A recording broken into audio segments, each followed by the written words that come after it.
नहमदुहु व नुसल्ली अला रसूलिहिल करीम। खुलासा कुरान चौथों सिपारो मुतकल्लिम इस्लाम मौलाना मोहम्मद इलियास घुम्मन हाफिज़हुल्लाह ताला उर्दू का सिंधी अवां जे साम्हूं रखियो पियो वञे। चौथे पारे जे शुरू में अल्लाह तबारक व ताला जे रस्ते में ख़र्च करण के बयान फरमायो आहे। उन खां पोइ अल्लाह तबारक व ताला बैतुल हराम जी ख़ुसूसियात ऐं उन जी फ़ज़ीलत के बयान फरमायो आहे। ऐं उन में कुछ उहे शयूं आहिनि जेके तमामु आला शयूं आहिनि, आला निशानियूं आहिनि, जे ज़मज़म जो हुजणु, मक़ाम इब्राहीम, हतीम वग़ैरह, ऐं काबतुल्लाह के, मस्जिद हराम के, बैतुल हराम के अल्लाह तबारक व ताला अमन वारो हुजण भी फरमायो आहे कि उहा अहिड़ी जगह आहे जिथे अल्लाह तबारक व ताला अमन ही अमन रखियो आहे। ऐं उन खां पोइ अल्लाह तबारक व ताला हिन क़ुरान करीम जे चौथे सिपारे में हज जे हुकुम के बयान फरमायो आहे, हज जी फ़ज़ीलत के बयान फरमायो आहे। ऐं उन खां पोइ उम्मत मुस्लिम जी फ़ज़ीलत के बयान फरमायो आहे त उम्मत मुस्लिम केॾी फ़ज़ीलत वारी आहे।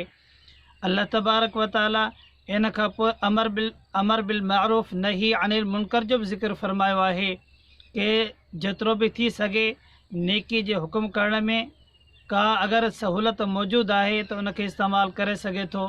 अहिड़ी तरह बुराई खां रोकण जे लाइ अगर का शइ मौजूद आहे, को तरीक़ो अख्तियार करणो पए थो तो उन में भी गुंजाइश हूंदी आहे। छो त अॼुकल्ह असांजा खोड़ सारा दोस्त इन शइ खे सम्झण जी कोशिश घटि कंदा आहिनि। इन जे लाइ अर्ज़ु आहे त जेकॾहिं को माण्हू नेकीअ जे कम खे आम करण जे लाइ जेतिरे हद ताईं मुमकिन थी सघे थो, आसान थी सघे थो, उहे रस्ता इख्तियार करे सघे थो जिन जे लाइ नेकी खे आम कयो वञे, ऐं उहे रस्ता भी इख्तियार करे सघे थो जंहिंखां आवाम खे, इंसाननि खे बुराईअ खां माण्हू रोके भी सघे।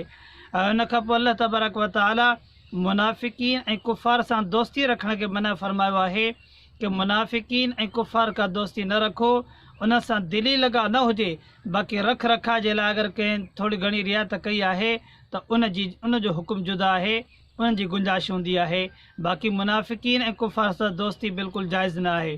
ऐं उन खां पोइ अल्लाह तबारक व ताला ग़ज़वात जो ज़िक्र फरमायो आहे।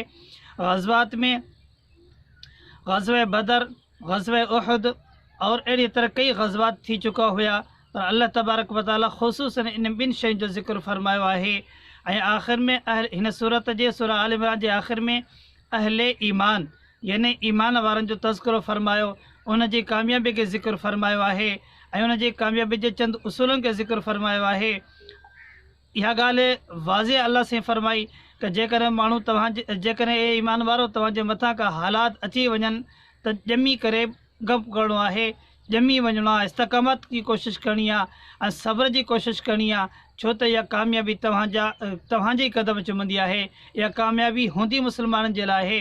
अल्लाह तबारक व ताला इन सूरत निसा हिन में अल्लाह तबारक व ताला रिश्तनि जो ज़िक्र फरमायो आहे।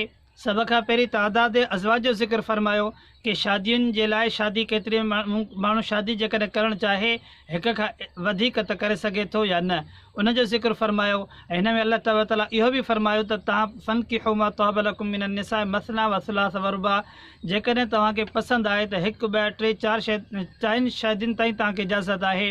ऐं उन खां पोइ अल्लाह तबारक व ताला मुहर्रमात जो ज़िक्र फरमायो आहे। मुहर्रमात रिश्ता टे आहिनि।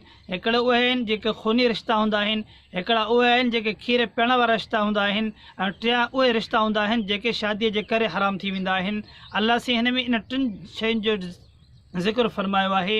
ये तफ़सीली अहकाम अवां पंहिंजे इलाइक़े जे उलमा खां पुछी सघो था। अल्लाह तबारक व ताला मूंखे अवां खे हिन क़ुरान करीम जे मथां अमल करण जी तौफ़ीक़ अता फ़रमाए। मुंहिंजा दोस्तो, ही आम ऐं ख़ासि हर माण्हू जे लाइ उस्ताद मोहतरम मुतकल्लिम इस्लाम हिन ख़ुलासे क़ुरान खे शुरू कयो आहे, जेको अव्हां खे उर्दू में ahnaafmedia.com ते मिली वेंदो। सिंधी में अव्हां खे ahnaaf मीडिया सर्विस सिंध जे नाले सां वेबसाइट आहे, उन ते इंशाअल्लाह अव्हां खे मिली वेंदो। व आख़िर दावाना अल्हम्दुलिल्लाह।